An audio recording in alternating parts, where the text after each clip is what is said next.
ಕನಸಿನಲ್ಲಿ ಈ ಎಲ್ಲವನ್ನೂ ಕಂಡರೆ ಶುಭವಂತೆ. ಕನಸಿನಲ್ಲಿ ಕಾಣುವ ಕೆಲವೊಂದು ವಿಷಯಗಳು ಮಂಗಳಕರ ಎಂಬ ನಂಬಿಕೆ ನಮ್ಮಲ್ಲಿದೆ. ಕೆಲವೊಂದು ವಿಷಯಗಳು ಕನಸಿನಲ್ಲಿ ಕಾಣಿಸಿಕೊಂಡರೆ ಶುಭ ಸುದ್ದಿಗಳು ಕಾಯುತ್ತಿರುತ್ತವೆ ಎಂಬುದು ನಂಬಿಕೆ. ಅಂತಹ ಕೆಲ ಅಂಶಗಳನ್ನು ಇಲ್ಲಿ ನೋಡೋಣ. ಕನಸು ಕಾಣುವುದು ನಮ್ಮ ದೈನಂದಿನ ಜೀವನದ ಭಾಗ. ಪ್ರತಿಯೊಬ್ಬ ವ್ಯಕ್ತಿಯು ರಾತ್ರಿ ಅಥವಾ ಮುಂಜಾನೆ ಕನಸು ಕಾಣುತ್ತಾನೆ. ರಾತ್ರಿ ಕಂಡ ಹಲವು ಕನಸುಗಳು ಮುಂಜಾನೆ ಮರೆತು ಹೋಗುತ್ತದೆ. ಆದರೆ ಕೆಲವು ಕನಸುಗಳು ಇಡೀ ದಿನ ತಲೆಯಲ್ಲಿ ಕೊರೆಯುತ್ತಿರುತ್ತವೆ. ಆದರೆ ನಾವು ಕಾಣುವ ಪ್ರತಿಯೊಂದು ಕನಸಿಗೂ ಸ್ವಪ್ನಶಾಸ್ತ್ರದಲ್ಲಿ ಅದರದ್ದೇ ಆದ ಅರ್ಥಗಳಿವೆ. ಏಕೆಂದರೆ ಕನಸುಗಳು ಯಾವಾಗಲೂ ನಮ್ಮ ಜೀವನದ ಮೇಲೆ ಪ್ರಭಾವ ಬೀರುತ್ತವೆ. ಹಲವರು ತಮ್ಮ ಕನಸಿನಲ್ಲಿ ಸುಂದರ ಯುವತಿಯರ ದರ್ಶನ ಪಡೆದಿರಬಹುದು. ಒಂದಲ್ಲ ಹಲವು ದಿನಗಳಿಂದ ನಿಮ್ಮ ಕನಸಿನಲ್ಲಿ ಸುಂದರ ಯುವತಿಯರು ಕಾಣಿಸಿಕೊಳ್ಳುತ್ತಿದ್ದರೆ ಭವಿಷ್ಯದಲ್ಲಿ ಬಹಳಷ್ಟು ಬದಲಾವಣೆಗಳು ಸಂಭವಿಸಲಿವೆ ಎಂದು ಅರ್ಥ. ಅಂತಹ ಕನಸುಗಳು ನಿಮ್ಮ ಜೀವನದ ಮೇಲೆ ಯಾವ ರೀತಿ ಪರಿಣಾಮ ಬೀರುತ್ತವೆ ಎಂಬುದನ್ನು ಇಂದಿನ ಸ್ವಪ್ನಶಾಸ್ತ್ರ ತಿಳಿಸುತ್ತದೆ. ಪದೇ ಪದೇ ಸುಂದರ ಯುವತಿ ಕನಸಿನಲ್ಲಿ ಕಾಣಿಸುವುದು. ಸ್ವಪ್ನಶಾಸ್ತ್ರದ ಪ್ರಕಾರ ಪದೇ ಪದೇ ಸುಂದರ ಯುವತಿ ಅಥವಾ ಯುವತಿಯರು ನಿಮ್ಮ ಕನಸಿನಲ್ಲಿ ಕಾಣಿಸಿಕೊಳ್ಳುತ್ತಿದ್ದರೆ ನಿಮಗೆ ಆತ್ಮೀಯರಾದ ಯುವತಿ ಯಾವಾಗಲೂ ನಿಮ್ಮ ಬಗ್ಗೆ ಯೋಚಿಸುತ್ತಾಳೆ ಎಂದರ್ಥ. ಈ ಕನಸು ನಿಮಗೆ ಶುಭ ಸೂಚಕವಾಗಿದೆ. ಏಕೆಂದರೆ ಭವಿಷ್ಯದಲ್ಲಿ ನಿಮ್ಮ ಕನಸಿನಲ್ಲಿ ಕಾಣುವ ಸುಂದರ ಯುವತಿಯೊಂದಿಗೆ ಆತ್ಮೀಯತೆ ಬೆಳೆಸುವ ಸಾಧ್ಯತೆ ಇದೆ ಅಥವಾ ನಿಮ್ಮ ಜೀವನದಲ್ಲಿ ಸುಂದರ ಹುಡುಗಿಯೊಬ್ಬಳ ಪ್ರವೇಶವಾಗಲಿದೆ ಎಂದರ್ಥ. ನಿಮ್ಮ ಮೇಲೆ ಒಲವಿನ ಭಾವನೆ ಹೊಂದಿರುವ ಹುಡುಗಿಯೊಬ್ಬಳು ತನ್ನ ಪ್ರೀತಿಯ ಭಾವನೆಗಳನ್ನು ನಿಗ್ರಹಿಸಲು ಪ್ರಯತ್ನಿಸುತ್ತಿದ್ದರೆ ಅವಳು ನಿಮ್ಮ ಕನಸಿನಲ್ಲಿ ಕಾಣಿಸಿಕೊಳ್ಳಬಹುದು. ಎಲ್ಲಿಯವರೆಗೆ ಆ ಹುಡುಗಿಗೆ ನಿಮ್ಮ ಮೇಲಿನ ಪ್ರೀತಿಯನ್ನು ಪದಗಳಲ್ಲಿ ವ್ಯಕ್ತಪಡಿಸಲು ಸಾಧ್ಯವಾಗುವುದಿಲ್ಲವೋ ಅಲ್ಲಿಯವರೆಗೆ ಅವಳು ನಿಮ್ಮ ಕನಸಿನಲ್ಲಿ ಕಾಣಿಸಿಕೊಳ್ಳುವ ಸಾಧ್ಯತೆ ಇದೆ. ಕನಸುಗಳು ಸಾಮಾನ್ಯ ಗಾಢ ನಿದ್ದೆಯಲ್ಲಿದ್ದಾಗ ನಮ್ಮ ಮನಸ್ಸಿನಲ್ಲಿ ನಾನಾ ದೃಶ್ಯಗಳು ಗೋಚರಿಸುತ್ತವೆ. ಇವುಗಳಲ್ಲಿ ಕೆಲವೊಂದು ಕನಸುಗಳು ಮನಸ್ಸಿಗೆ ಹಿತ ನೀಡಿದರೆ ಇನ್ನೊಂದಷ್ಟು ಸ್ವಪ್ನಗಳು ಭಯವನ್ನು ಸೃಷ್ಟಿಸುವುದೂ ಇದೆ. ಕನಸಿನಲ್ಲಿ ಹೆದರಿ ಬೆವರುವವರು ಇಲ್ಲದೇನೂ ಇಲ್ಲ. ಆದರೆ ನಾವು ಕಾಣುವ ಕನಸಿಗೂ ನಾನಾ ಅರ್ಥಗಳಿವೆ ಎಂಬ ನಂಬಿಕೆ ನಮ್ಮಲ್ಲಿದೆ. ಕನಸಿನಲ್ಲಿ ಕಾಣುವ ಕೆಲ ಸಂಗತಿಗಳು ಭವಿಷ್ಯದ ಶುಭ ಅಶುಭಗಳ ಸೂಚನೆ ಎಂಬುದು ನಂಬಿಕೆ. ಸಾಮಾನ್ಯವಾಗಿ ಬೆಳಗ್ಗೆ ಎದ್ದ ತಕ್ಷಣ ಕನಸುಗಳು ಮರೆತು ಹೋಗುತ್ತವೆ ಅಥವಾ ಅಸ್ಪಷ್ಟವಾಗಿ ನೆನಪಿನಲ್ಲಿ ಉಳಿದಿರುತ್ತವೆ. ಆದರೆ ಕೆಲವೊಂದು ಕನಸುಗಳು ಹಾಗೆಯೇ ನೆನಪಿನಲ್ಲಿ ಉಳಿಯುತ್ತವೆ. ಹೀಗೆ ನೆನಪಿನಲ್ಲಿ ಉಳಿಯುವ ಕನಸುಗಳ ಅರ್ಥವನ್ನು ಕಂಡುಹಿಡಿಯುವುದಕ್ಕೂ ಸಾಕಷ್ಟು ಮಂದಿ ಪ್ರಯತ್ನಿಸುತ್ತಾರೆ. ಅಂತೆಯೇ ಸ್ವಪ್ನಶಾಸ್ತ್ರದ ಪ್ರಕಾರ ಕನಸಿನಲ್ಲಿ ಕಾಣುವ ಕೆಲವೊಂದು ಸಂಗತಿಗಳು ಮಂಗಳಕರ ಎಂಬ ನಂಬಿಕೆ ಇದೆ. ಅಂತಹ ಮಂಗಳಕರ ಸೂಚನೆ ನೀಡುವ ಕನಸಿನ ಅಂಶಗಳು ಇಲ್ಲಿವೆ. ಇವೆಲ್ಲ ಶುಭ ಸಂಕೇತಗಳು. ಕೆಲವರು ತಮ್ಮ ಕನಸಿನಲ್ಲಿ ಜೇನುನೊಣವನ್ನು ಕಾಣುತ್ತಾರೆ. ಅಂತೆಯೇ ಕನಸಿನಲ್ಲಿ ಜೇನುನೊಣವನ್ನು ನೋಡುವುದು ತುಂಬಾ ಮಂಗಳಕರ ಎಂದು ಪರಿಗಣಿಸಲಾಗಿದೆ.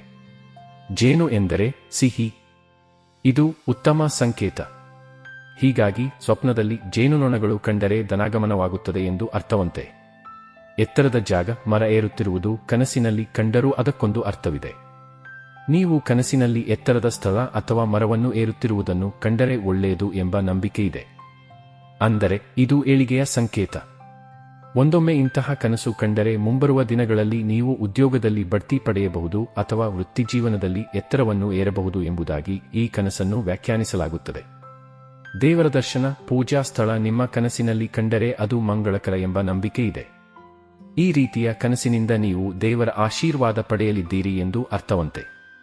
ಜತೆಗೆ ದೇವಿ ಲಕ್ಷ್ಮಿಯ ಅನುಗ್ರಹ ಕೂಡ ಪ್ರಾಪ್ತಿಯಾಗುತ್ತದೆ ಎಂಬುದು ನಂಬಿಕೆ. ಕನಸಿನಲ್ಲಿ ನೃತ್ಯ ಮಾಡುವ ಮಹಿಳೆಯನ್ನು ಕಂಡರೂ ಒಳ್ಳೆಯದಂತೆ.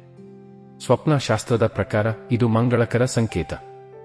ದೇವಿ ಲಕ್ಷ್ಮಿಯು ನಿಮ್ಮ ಮನೆಗೆ ಆಗಮಿಸಲಿದ್ದಾಳೆ ಮತ್ತು ಶೀಘ್ರದಲ್ಲೇ ನಿಮಗೆ ಧನಾಗಮನವಾಗಲಿದೆ ಎಂಬುದು ಈ ಕನಸಿನ ಸೂಚನೆಯಂತೆ. ನೀವು ಬಿಲದ ಬಳಿ ಹಾವು ಇರುವುದನ್ನು ಕನಸಿನಲ್ಲಿ ಕಂಡರೆ ಅದೂ ಶುಭವಂತೆ. ಇದು ಕೂಡ ಧನಾಗಮನದ ಸಂಕೇತ ಎಂಬುದು ನಂಬಿಕೆ. ಜ್ಯೋತಿಷ್ಯ ಶಾಸ್ತ್ರದಲ್ಲಿ ಸ್ವಪ್ನಫಲ ಶಾಸ್ತ್ರವೂ ಒಂದು ಭಾಗವಾಗಿದೆ. ಸ್ವಪ್ನಫಲವು ನಮಗೆ ಮುಂದೆ ಸಂಭವಿಸಬಹುದಾದ ಸುಖ ದುಃಖಗಳನ್ನು ಖಂಡಿತ ತಿಳಿಸುತ್ತವೆ ಎಂಬುದು ಅನುಭವಿಗಳ ಅಭಿಪ್ರಾಯ. ಎಚ್ಚರದಲ್ಲಿ ಕಂಡದ್ದನ್ನು, ಕೇಳಿದ್ದನ್ನು, ಅನುಭವಿಸಿದ್ದನ್ನು, ಬಯಸಿ ಪಡೆಯದ್ದನ್ನು, ಮನಸ್ಸಿನ ಕಲ್ಪನೆಗಳನ್ನು ಕಾಣುವುದು ಸ್ವಪ್ನವೆನಿಸುವುದು.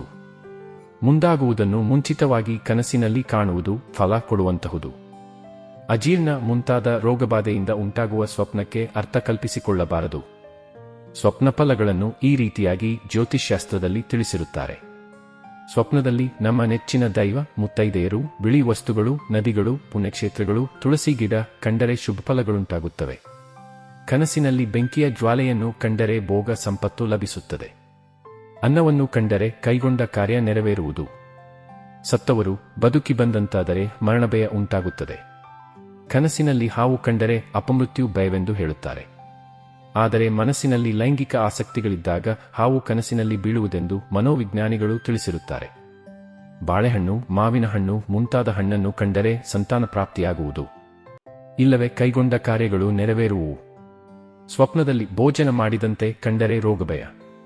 ಸ್ವಪ್ನದಲ್ಲಿ ಮಲವನ್ನು ಕಂಡರೆ ಧನಪ್ರಾಪ್ತಿ ಎಂದು ತಿಳಿಯಬೇಕು. ಮಳೆ ಬಂದಂತೆ ಕಂಡರೆ ಪ್ರಯಾಣ. ಹಾರಿಕೊಂಡು ಹೋದಂತೆ ಕಂಡರೆ ಸ್ಥಾನ ಪಲ್ಲಟ. ಕೆಂಪು ಇಲ್ಲವೇ ಕಪ್ಪು ಬಣ್ಣದ ವಸ್ತುಗಳನ್ನು ಕಂಡರೆ ಕೇಡು. ಕನಸಿನಲ್ಲಿ ಶೀತ ನೆಗಡಿಯಾದರೆ ಮನೆಗೆ ನೆಂಟರು ಬರುವರು. ಸಂಗೀತ ಕೇಳಿದರೆ ಸಾಲ ಮಾಡುವ ಪ್ರಸಂಗ ಬಂದೊದಗಬಹುದು. ಜಗಳ ಮಾಡುತ್ತಿರುವುದನ್ನು ಕಂಡರೆ ತೊಂದರೆ. ದೇವರ ಪೂಜೆ ಮಾಡುತ್ತಿದ್ದಂತೆ ಕಂಡರೆ ಮಾಡಿದ್ದ ಸಾಲ ಪರಿಹಾರವಾಗುವುದು. ವಿಧವೆಯರು, ಸನ್ಯಾಸಿ, ಬೆತ್ತಲೆ ಇದ್ದವರನ್ನು ಕಂಡರೆ ದುಃಖಕರ. ಮದ್ಯ, ಹೆಂಡಗಳನ್ನು ಕಂಡರೆ ಶುಭಸೂಚಕ. ಹಲ್ಲು ಬಿದ್ದಂತೆ ಸ್ವಪ್ನವಾದರೆ ವ್ಯಸನ. ಸೂರ್ಯ ಚಂದ್ರರನ್ನು ಕಂಡರೆ ರೋಗನಾಶ.